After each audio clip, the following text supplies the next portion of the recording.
Het zoekertjesplatform Hebbes van Concentra, de Federatie van Vastgoedmakelaars CIB Limburg en Unizo hebben de krachten gebundeld in de nieuwe website bedrijfsvastgoedlimburg.be. Hier wordt alle bedrijfsvastgoed van onze provincie bij elkaar gebracht. Zo kunnen ondernemers sneller de weg vinden naar een nieuw bedrijfspand.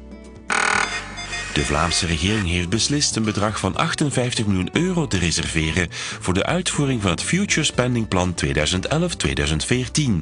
En dat voor de assemblagefabriek in Genk en het testcentrum in Lommel.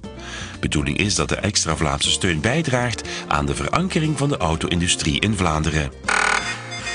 De Limburgse onderzoeker Kurt Baten boekt met een eenvoudige bloedtest een doorbraak in het opsporen van borstkanker. De bloedtest duurt 7 minuten en kan met 91% zekerheid zeggen of een vrouw borstkanker heeft. Baten wil het middel zo snel mogelijk op de Europese markt brengen. De lokale politie Hasselt-Zonhoven-Diepenbeek wil het aantal bedrijfsinbraken verminderen. Daarom gaat het samenwerken met een consortium. Dat is een samenwerking tussen de lokale politie, de stad Hasselt en een private beveiligingsfirma. Door beter samen te werken kan er efficiënter en gerichter gepatrouilleerd worden. En bij het Hasselse bedrijf ESI-CIT, dat hoogtechnologisch apparatuur ontwikkelt, zullen ze een van hun stagiairs niet snel vergeten.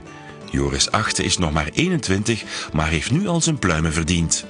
De student aan de Katholieke Hogeschool Limburg ontwikkelde de ontbrekende schakel in een testsysteem voor inkjetprinters. Die schakel was nodig om een order van meer dan 2 miljoen euro succesvol af te ronden. Dit was de laatste Limburg at Work voor dit jaar. De redactie wenst iedereen fijne feestdagen en we zijn er weer op 9 januari.